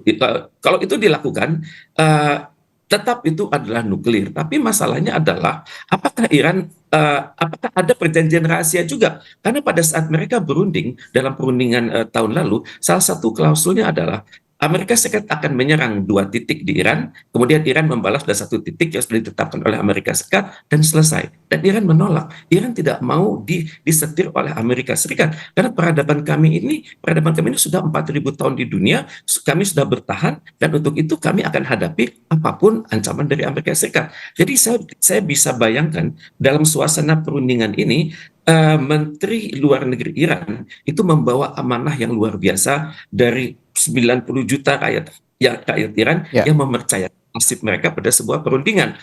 Dan saya tidak tahu apakah konsultasi ini akan menghasilkan apa. Mungkin Iran akan buying time atau menggunakan waktu untuk minta waktu berkonsultasi dengan Rusia dan Cina atau sekjen PBB. Atau mungkin karena ini sangat dahsyat, ya mungkin Iran akan meminta negosiasi kali ini menghadirkan sekjen PBB secara langsung. Ini adalah opsi-opsi yang bisa digunakan. Tapi apakah carpet bombing itu akan dilakukan? Ya, saya bisa bayangkan ini akan menciptakan trauma yang sangat besar. Amerika Serikat pernah melakukan carpet bombing atas Irak ya, dan dampaknya itu terasa sampai sekarang. Jadi untuk itu ya saya berpikir sebisa mungkin rakyat Amerika Serikat sekarang turun tangan, karena kalau terjadi ledakan nuklir winter itu akan mengubah suhu dunia begitu. Nuklir winter yang bom pada salah satu titik saja di Iran itu akan berdampak kepada Timur Tengah, dan beberapa hari akan sampai ke Eropa. Oke, baik. Masih kaitannya dengan waktu ultimatum 48 jam. Saya ke Pak Stanis sekarang. Pak Stanis, menjelang 48 jam ultimatum ini berakhir, ini konon dari beberapa media di Amerika Serikat menyebut bahwa Donald Trump saat ini keberadaannya malah tidak diketahui di mana, tidak muncul di permukaan publik begitu. Nah, kalau dari perspektif intelijen, apa yang Anda bisa baca dari gerak-gerik Donald Trump yang belum muncul ke permukaan menjelang 48 jam berakhir ini? Ya, kemungkinan justru Donald Trump menahan diri untuk tidak menyatakan pendapat supaya tidak terbaca oleh lawan gitu loh. Tapi saya melihat bahwa Iran justru nanti malah bisa jadi Iran ini kan nekat ya, ideologis ya. Jadi bisa jadi malah Iran akan mendahului serangan ke tempat-tempat yang menjadi simbol-simbol Amerika gitu loh. Tapi dari ancaman-ancaman Trump, saya melihat bahwa Trump mungkin tidak akan melakukan serangan dan menggunakan nuklir. Mungkin menggunakan serangan-serangan lain. Tetapi yang bisa menghentikan kenekatan Trump ini bukan karena senjata, bukan karena kalahnya Iran, tapi justru mungkin tekanan politik dari dalam negeri atau tekanan ekonomi yang membuat Trump akhirnya nanti akan menyatakan kami sudah menang dan akan menghentikan. Jadi akan menyatakan bahwa kami sudah menang, dan menghentikan. Karena sebenarnya bukan karena menang perangnya, tapi karena tekanan dalam negeri. Saya melihat akan terjadi yang seperti itu. Bolehlah dikatakan Donald Trump ini inkonsisten dengan pernyataan-pernyataannya. Tapi kalaupun dia sudah dalam keadaan terdesak misalnya, dan akhirnya serangan besar-besaran ini terjadi, menurut Pak Stanis, bagaimana negara-negara Teluk bisa mengantisipasi hal ini sebenarnya? Justru ini negara Teluk pasti akan melakukan tekanan pada Trump. bahwa jangan sampai itu terjadi karena dampaknya juga ke negara-negara Teluk. Dan saya yakin bahwa banyak sekali orang-orang Amerika yang menjadi investor di negara Teluk dan ini juga memberikan masukan kepada Trump untuk tidak melakukan serangan itu. Oke, baik. Pak Reza, saya ke Pak Reza kembali. Kalau Pak Reza melihat koalisi dari lebih dari 35 negara untuk membuka Selat Hormuz, ini juga kan saat ini masih diupayakan dengan inisiasi Inggris kalau saya tidak salah kemarin ya. Nah, sejauh mana ini akan ikut juga mendorong gencatan senjata sebenarnya Pak Reza? Tentunya kan semua itu harus meyakinkan Iran begitu bahwa bottom line-nya adalah kedaulatan Iran tetap dihargai. Kemudian juga kalaupun Hormuz itu mau dipaksakan, Iran akan meminta hentikan total agresi atas Iran. Kemudian juga pastikan perang ini tidak akan terjadi lagi. Kemudian juga Iran menuntut ganti rugi yang sudah diterimanya dari tahun 1979. Kemudian kalaupun terjadi konsorsium atas Selat Hormuz, hendaknya menempatkan Iran pada posisi primus inter pares. Jadi dalam artian 1 derajat di atas rata-rata, tapi keputusan akhir tetap dibuat secara konsensus. Dan untuk itu Amerika Serikat bukan satu-satunya pemegang kendali. Kemudian juga mungkin ada permintaan Iran dalam kerangka prakondisi adalah Amerika Serikat untuk tidak lagi berada tidak lagi Amerika Serikat menghidupkan pangkalan militernya. Ya, cuman kita kan belum tahu, ini kan dialog antara Menteri Luar Negeri Iran dengan Witkoff. Dalam kondisi ini ya biasanya itu kondisinya bergerak antara minimum ke maksimum dan maksimum kepada minimum. Minimax maksimin ini nanti akan dicari tengah-tengahnya. Tapi untuk mencapai titik tengah itu kan Amerika Serikat juga harus dengar gitu. Jangan sampai mereka egois sehingga teorinya mengatakan winners take all. Kami ambil semuanya, itu tentunya akan membuat Iran bisa-bisa melakukan serangan preemptive strike karena merasa kedaulatannya benar-benar terancam. Dan untuk itu saya teringat statement dari Vladimir Putin. Beliau mengatakan Iran masih memiliki senjata pamungkas dan itu belum digunakan. Dan saya khawatir dalam dialog dengan Witkoff ini maka Menteri Luar Negeri Iran akan mengatakan ini senjata akan kami gunakan, kami akan gunakan itu saat. Meskipun Iran juga menganggap sebenarnya khusus untuk permasalahan Selat Hormuz ini tidak ada yang ditutup dan menganggap Amerika Serikat delusional katanya bahwa Selat Hormuz ini hanya ditutup untuk musuh Iran, sedangkan negara-negara yang bersahabat dengan Iran sebenarnya diperbolehkan saja untuk melewati Selat Hormuz. Nah, yang ingin saya tanyakan ke Pak Sanis kalau begitu, Pak Sanis, dengan kondisi Selat Hormuz seperti saat ini, dengan beberapa negara dalam tanda kutip ya sahabat Iran yang diperbolehkan untuk melintasi Selat Hormuz, sedangkan di sisi lain negara-negara yang dianggap musuh Iran tidak diperbolehkan untuk melintasi Selat Hormuz. Dengan kondisi seperti ini, mungkinkah negara-negara yang dianggap musuh oleh Iran ini bisa melintasi Selat Hormuz tanpa operasi militer dengan kondisi seperti ini? Ya, ini Iran memainkan resource-nya. Jadi Amerika resource-nya adalah senjata. Tapi Iran tidak hanya senjata, dia memiliki Selat Hormuz yang menjadi salah satu entitas kunci bagi ekonomi dunia. Dan saya kira Iran memainkan senjata ini dengan sangat baik. Jadi bagi para pendukung Amerika dia tahan-tahan. Kemudian bagi sahabat-sahabat Iran dia diperbolehkan lewat. Saya kira Iran punya banyak strategi dan sangat menguntungkan di Selat Hormuz ini. Jadi ini akan dimainkan terus dan termasuk untuk menghalang-halangi yang negara-negara yang setuju dengan tindakan Amerika pasti akan di-stop. Saya kira akan berbahaya juga jika nanti Amerika melakukan serangan di Selat Hormuz ini karena Iran juga punya senjata, punya drone bawah laut, punya ranjau bawah laut dan itu pasti akan dipikirkan ulang karena dampaknya langsung pada ekonomi dunia. Oke. Nah, tadi juga Pak Reza sempat menyinggung soal Vladimir Putin, Presiden Rusia yang menyatakan bahwa Iran ini punya senjata pamungkas yang belum dikeluarkan gitu. Nah, kira-kira dari pernyataan Vladimir Putin tadi, adakah kans Rusia dan Tiongkok juga sama-sama mendorong mendorong gencatan senjata untuk berperan langsung di tengah konflik yang berlangsung saat ini, Pak Reza? Sebenarnya itu dimungkinkan ya karena Tiongkok dan Rusia itu memiliki teknologi untuk mendeteksi ada tidaknya serangan tersebut. Cuman masalahnya kalau hal ini ditangani dulu lewat United Nations Security Council, maka untuk kesekian kalinya China dan Rusia akan kalah begitu. Karena tentunya kita harus berpikir ya, diplomasi itu jalankan dulu ya. Kalau diplomasi dijalankan kembali di lewat United Nations Security Council, itu tetap suara 5 besar itu akan terbelah 3 lawan 2, dan yang 2 itu adalah Rusia dan Cina, dan yang Rusia dan Cina betul, dan yang 3 itu Amerika Serikat beserta Inggris, Prancis. Yang kuncinya sekarang adalah bisakah negara-negara elected 10 yang terpilih itu saat ini mengedepankan kenegarawanan mereka, dan bukannya dengan mudahnya mereka itu dipecundangi oleh Amerika Serikat begitu. Saya sebenarnya masih berharap kalau sekiranya dilakukan perundingan emergency seperti diharapkan oleh Bapak Susilo Bambang Yudhoyono pada bulan Januari lalu, maka negara-negara seperti Denmark, Yunani, Pakistan, Panama, dan Somalia, plus Bahrain, Kolombia, Kongo, Latvia, dan Liberia, itu bisa menunjukkan kenegarawanan mereka dengan bersatu begitu, bersatu untuk menjadi blok tersendiri bersama Rusia dan Cina untuk mencegah nuklir itu terjadi. Dan ini kan siapa yang akan menggerakkan itu? Saya sangat berharap Indonesia bisa menjadi balancer dengan mendekati anggota-anggota I-10 itu, Indonesia dengan membawa nama baik OKI, GNB, Liga Arab, dan juga ASEAN, karena bagaimanapun juga bila sekiranya serangan nuklir itu benar-benar terjadi, yang terdampak itu adalah seluruh dunia, bukan hanya peradaban Persia saja yang letak di muka bumi. Ya, analisis yang menarik dari Pak Reza sebagai dosen hubungan internasional Universitas Padjadjaran, dan juga tentunya dari Pak Stanislaus Rianta juga sebagai pakar ataupun analis intelijen dan keamanan Universitas Indonesia. Terima kasih Bapak-Bapak sekali lagi perspektifnya yang sudah dihadirkan di Sapa Indonesia Malam. Kita jumpa lain waktu. Selamat malam. Selamat malam. Saudara, dampak perang di Timur Tengah, harga minyak dunia melambung. Pemerintah tegaskan harga BBM subsidi tidak akan naik hingga akhir tahun. Kami hadirkan ulasannya bersama rekan saya, My Sister Tarigan. Sesaat lagi.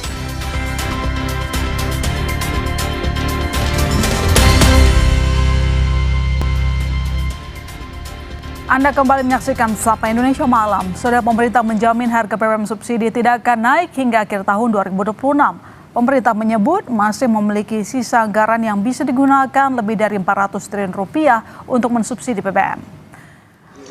Kepastian tidak naiknya harga BBM subsidi seperti Pertalite disampaikan oleh Menteri Keuangan Purbayayudi Sadewa dalam keterangan pers bersama Menko Perekonomian dan Menteri Perhubungan Senin sore.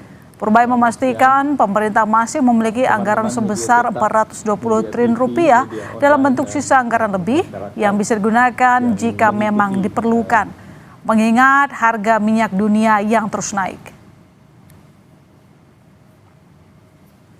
Harga BBM bersubsidi tidak akan naik sampai akhir tahun dan anggaran saya cukup. Kalau kepepet gimana? Misalnya harganya lebih tinggi lagi, saya nggak terkendali misalnya.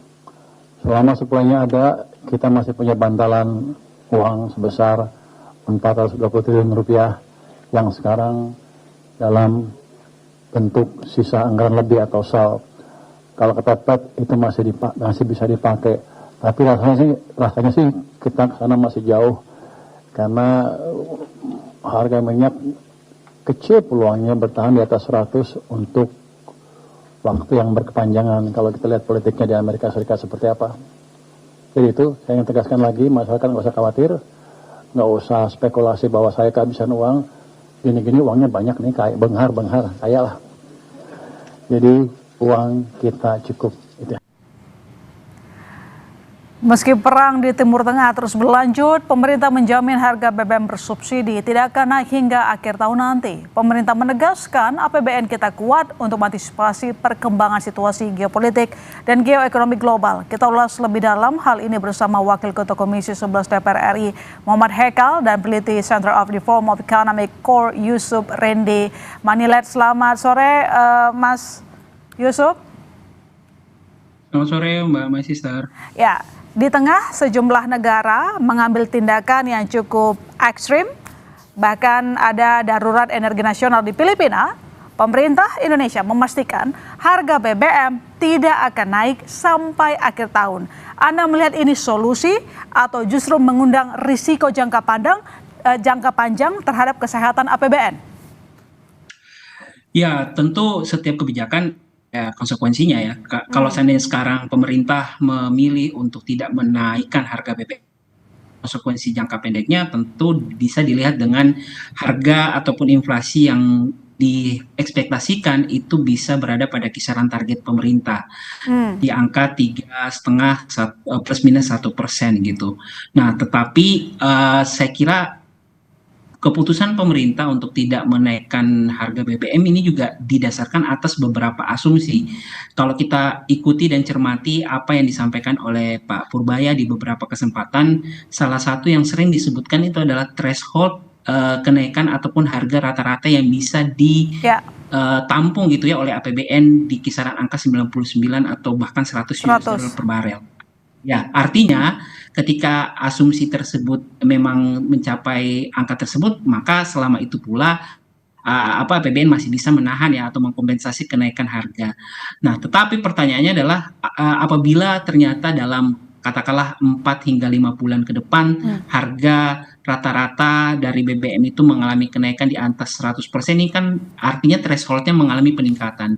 Dan dalam konteks tersebut yang kami khawatirkan, disitulah kemampuan APBN untuk kemudian menahan ya, mengkompensasi agar tidak naik harga BBM itu relatif berat gitu, karena sekali lagi ketika harganya thresholdnya itu mengalami peningkatan, maka disitulah kemudian pemerintah harus menanggung beban lebih tinggi gitu. Kalau kita pertegas, ada mengatakan 4-5 bulan dengan asumsi harga minyak tetap di kisaran $100, begitu ya Mas Yusuf.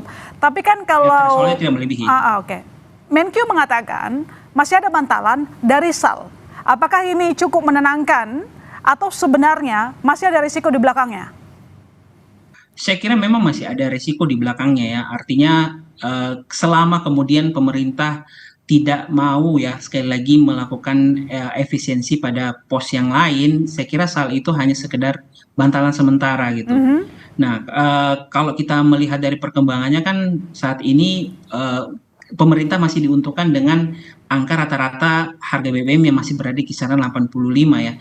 Nah, tetapi kalau seandainya angka rata-ratanya ini mengalami peningkatan seperti yang kita diskusikan di awal gitu, saya kira kita bukan tidak mungkin angka SAL yang disampaikan oleh Pak Purbaya tadi itu juga belum tentu cukup gitu, karena di saat yang bersamaan kan pemerintah harus menanggung kompensasi kenaikan harga BBM, dan di saat yang bersamaan juga harus memastikan beberapa program belanja strategis dan juga rutin itu tetap berjalan gitu. Jadi saya kira memang perlu hati-hati juga gitu kalau kita berbicara seberapa kuat bantalan yang dipunyai atau dimiliki oleh pemerintah saat ini.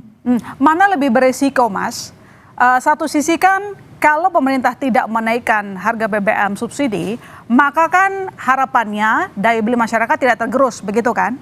Nah, tapi apakah Anda punya proyeksi lain, mana yang paling berbahaya, tidak menaikkan harga BBM atau tetap dengan harga yang sekarang, sehingga apakah masyarakat bisa tercipta sense of crisis-nya dengan langkah yang diambil saat ini?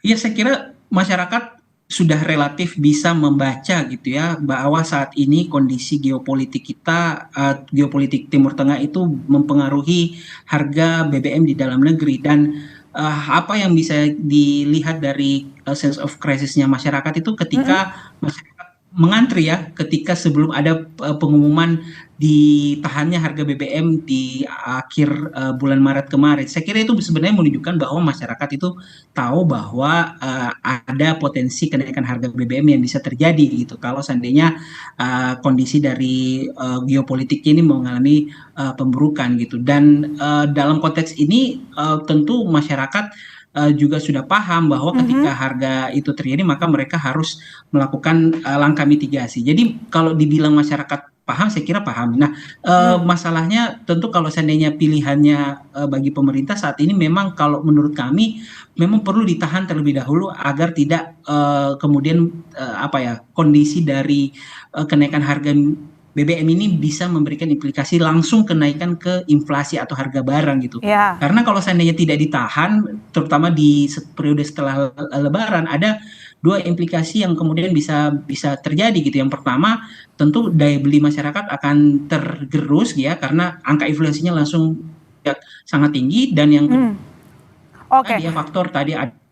Tapi masalahnya, Mas Yusuf, kita sama-sama tahu pemerintah lembaga utang internasional downgrading posisi kita, posisi utang Indonesia. Lantas apakah ini dengan kebijakan tersebut justru menambah bayang-bayang ketakutan para investor untuk masuk ke Indonesia karena ketidaksehatan APBN? Mungkin nanti dijawab Mas Yusuf. Kami segera kembali saudara, tetap di Sapa Indonesia Malam.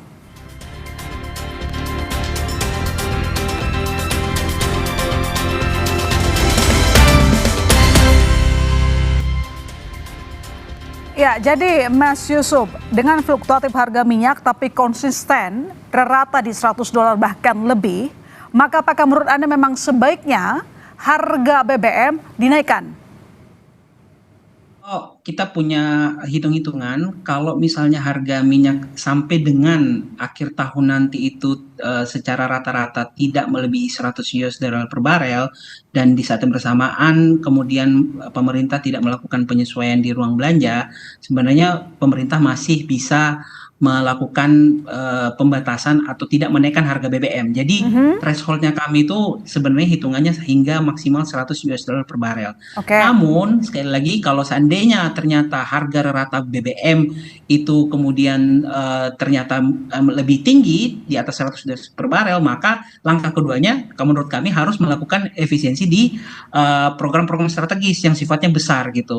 Nah, baru kalau seandainya ternyata sudah dilakukan efisiensi di program strategis, kemudian ternyata masih belum cukup juga karena katakanlah harga ratanya itu di atas $120 per barel yang pada saat ini sebenarnya tidak terjadi gitu. Tetapi ketika itu terjadi, disitulah pemerintah harus mengambil keputusan yang tidak populer dengan melakukan penyesuaian harga BBM gitu, sehingga nantinya itu yang bisa kemudian menjaga agar defisit anggarannya itu tidak melebihi ya angka rasio 3% terhadap PDB. Jadi bisa dipilih salah satu atau lebih baik menaikkan harga BBM atau lebih baik menunda sejumlah program yang membutuhkan anggaran yang besar, Mas Yusuf?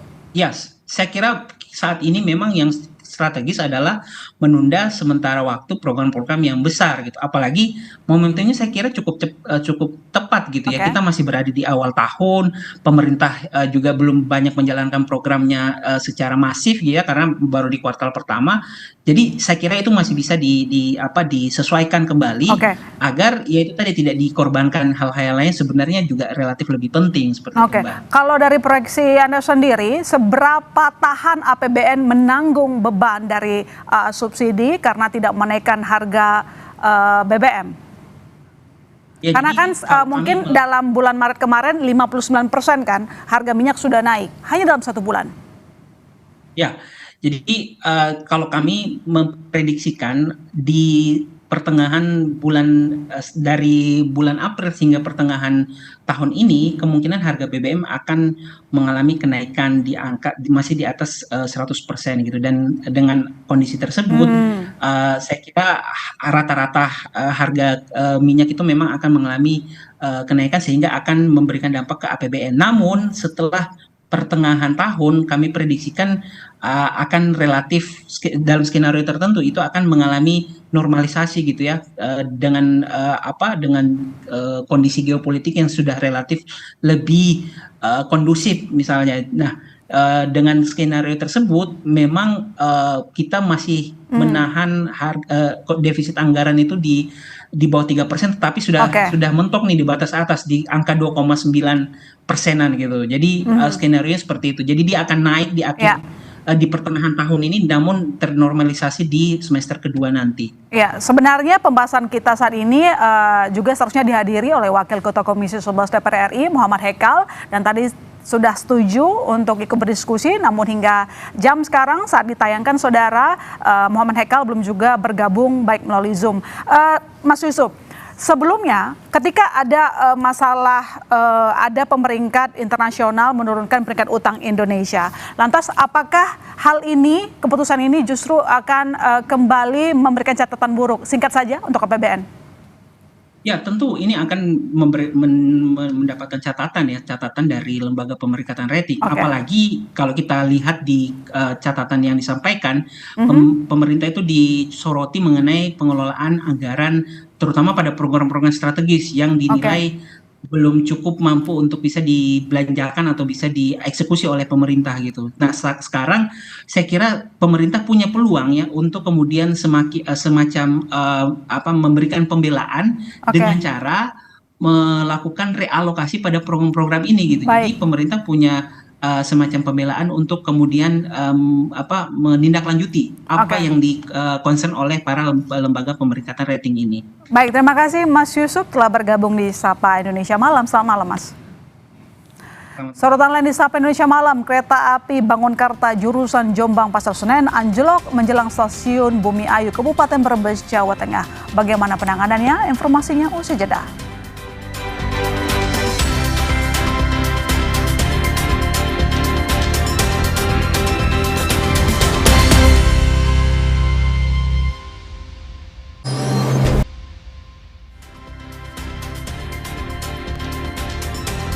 Saudara, ledakan terjadi di sebuah pabrik pengolahan besi di Kecamatan Waru, Sidoarjo, Jawa Timur. 1 orang meninggal akibat ledakan ini.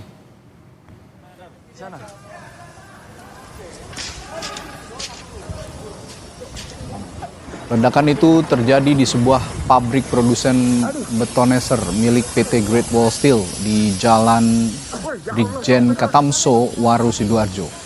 Momentum pasca ledakan itu terekam kamera pekerja yang bergegas mencari sumber ledakan. Menurut Ketua RW setempat, ledakan terjadi sekitar jam 2 siang, diduga berasal dari aktivitas pemotongan drum logam menggunakan alat las. 3 orang jadi korban, 2 diantaranya pekerja pabrik dan seorang lainnya adalah seorang sopir. Polresta Sidoarjo mengatakan salah satu pekerja berinisial R meninggal akibat peristiwa ini. Gimana di sana? Itu katanya itu blender tong atau drum atau apa gitu, akhirnya meledak, blender las gitu loh Pak. Lalu yang blender itu ya luka, tapi luka ringan, katanya seperti itu. Yang luka parah itu supir jarak jauh. Saudara, diguyur hujan lebat dengan intensitas tinggi mengakibatkan atap area boarding lounge di Gate 7 Terminal 3 Bandara Soekarno-Hatta pada Senin siang ambrol.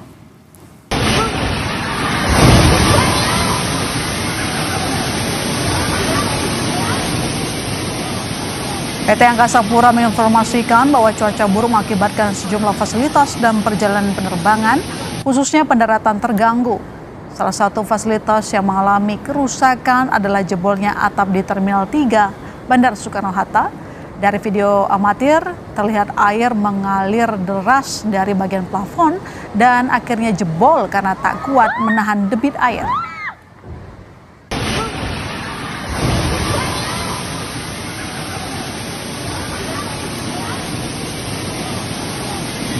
Pada saat terjadi jebol, kami mendapatkan informasi ada kebocoran di atap plafon di dekat Gate 7 Terminal 3 Internasional.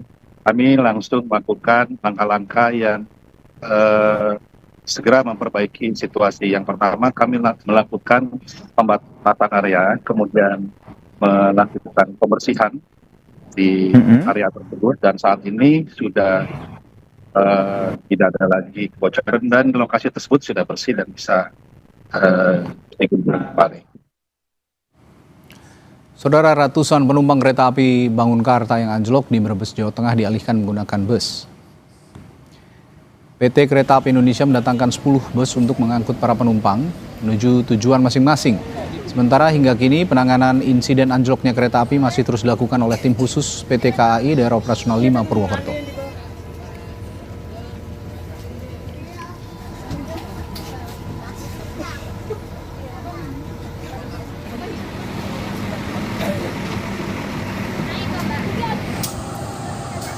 Kereta api Bangunkarta jurusan Jombang Pasar Senen anjlok menjelang stasiun Bumi Ayu, Kabupaten Brebes, Jawa Tengah. Peristiwa ini masih dalam penanganan PT KAI Daop 5 Purwokerto. Gerbong kereta api Bangunkarta yang mengalami anjlok di sekitar atau di dekat stasiun Bumi Ayu, Kabupaten Brebes, Jawa Tengah ini. Ratusan penumpang hingga saat ini masih terus dilakukan pengangkutan ke dalam bis yang menurut pihak PT KAI akan diberangkatkan ke tempat tujuan masing-masing. Ada yang ke wilayah Bekasi, ada yang ke wilayah Jakarta, dan sebagainya.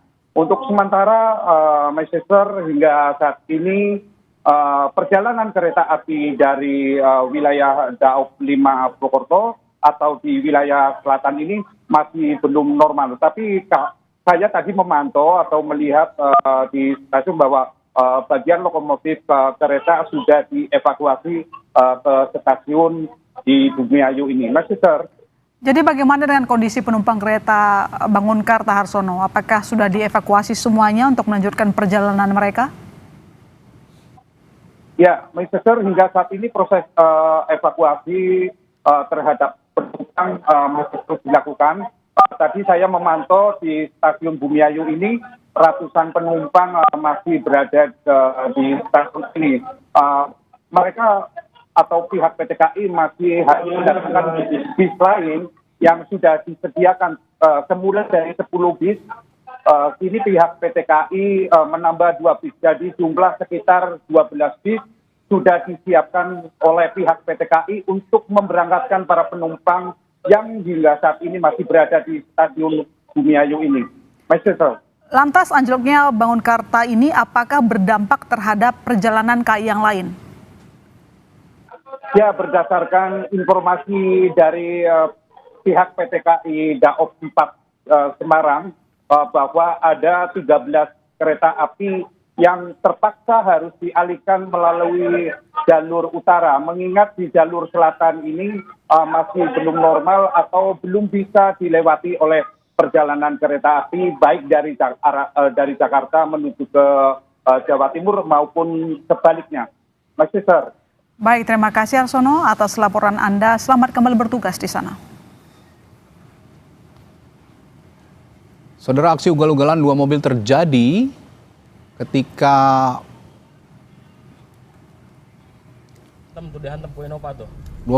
ugal-ugalan 2 mobil terjadi ketika di Tol Wiyoto Wiono ketika 2 kendaraan melaju di jalan tol. Kedua kendaraan saling bertabrakan dengan kecepatan tinggi dan membahayakan pengendara lainnya.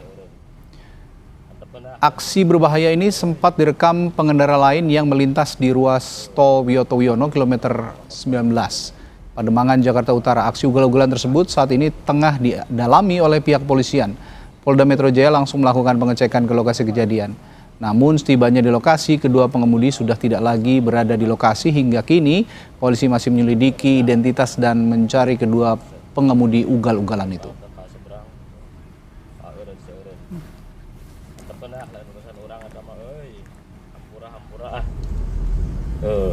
Sampur gentah, cokot kunci sih kan. Wah, kayak kasus di awal tuh. Lepina dihantam. Bahwa kejadian tersebut terjadi di ruas tol Wiyoto Wiono, kilometer 19B arah pelabuhan. Kejadian tersebut terjadi pada hari Jumat dan sore hari. Terkait kejadian tersebut, Sat PJR Polda Metro Jaya sedang melakukan proses penyelidikan.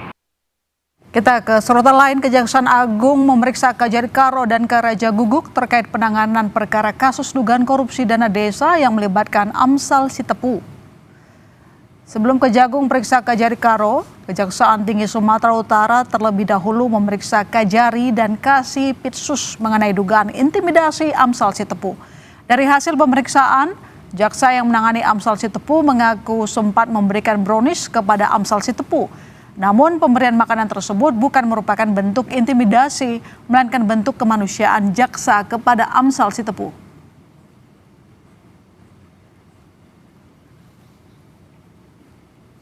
Pemeriksaan untuk diklarifikasi, yaitu dieksaminasi terhadap perkara tersebut masih berproses. Jadi belum bisa kami sampaikan hasil pemeriksaan dari tim dari Kejaksaan Agung. Kejaksaan Tinggi Sumatera Utara bidang pengawasan telah memeriksa tim yang menangani perkara Amsal tersebut.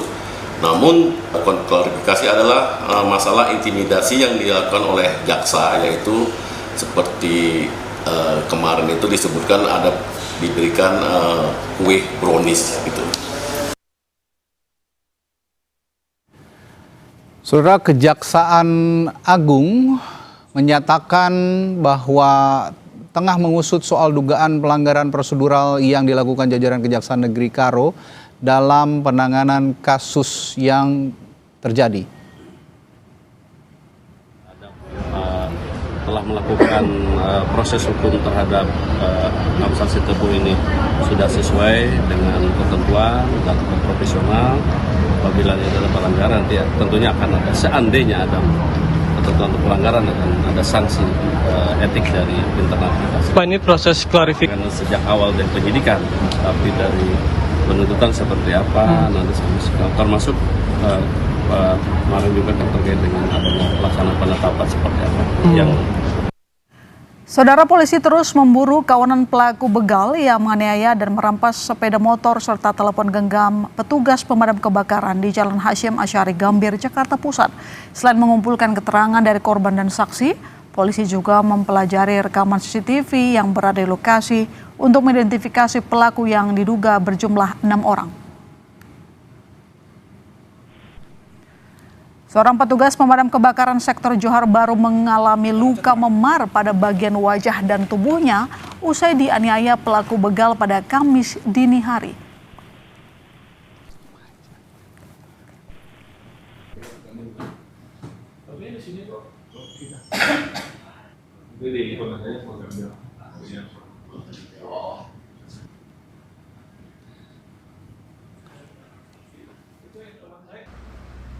Jadi benar telah terjadi pembegalan di Gambir di Jalan Kiai Haji Hasyim Asy'ari. Korban dipepet, kemudian dipukul, ditendang, terus kemudian sempat dipukul oleh konblok. Kejadian pada dini hari pukul antara 3 sampai 4 pagi. Terus kemudian saat ini kami sudah mengumpulkan barang bukti, kemudian CCTV di beberapa lokasi untuk mengidentifikasi pelakunya, dan sampai sekarang kita masih melakukan pengejaran. Saudara, Presiden Amerika Serikat Donald Trump mengonfirmasi perpanjangan tenggat ultimatum untuk Iran agar membuka Selat Hormuz. Trump mengonfirmasi perpanjangan waktu itu melalui akun media sosialnya. Trump memperpanjang tenggat ultimatum membuka Selat Hormuz dari yang sebelumnya 6 April menjadi 7 April waktu Amerika Serikat bagian timur atau Rabu 8 April waktu Indonesia Barat. Sebelumnya, Trump juga sempat menunda tenggat waktu serangan terhadap fasilitas energi Iran selama 10 hari dari 26 Maret menjadi 6 April.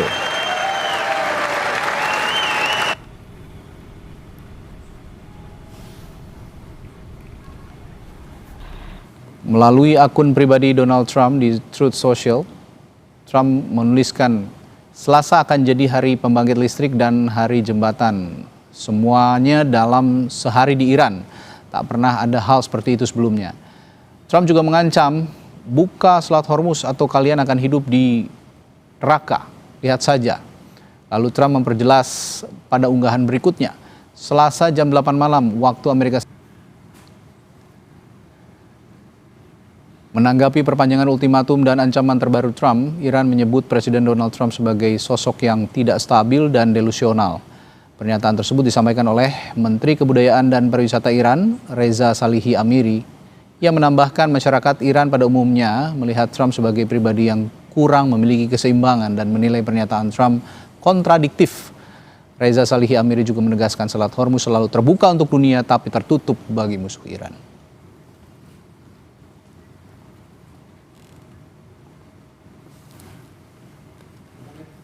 ترامپ یک شخصیت متزلزل متوهم با مجموعه تناقضات هست.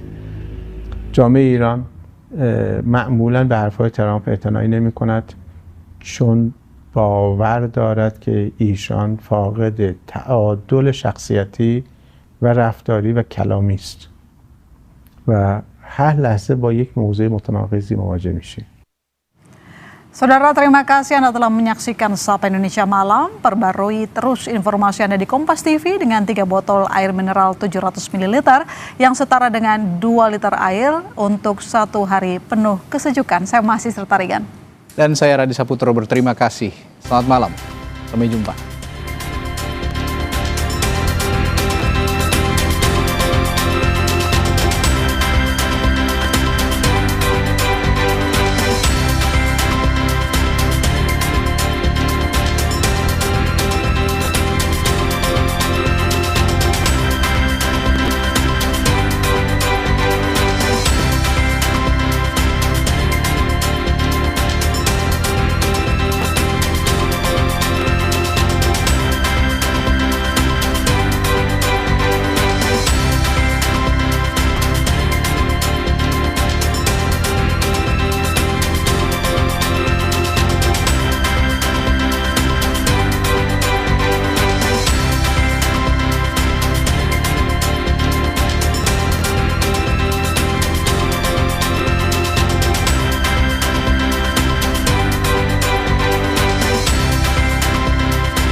Terima kasih.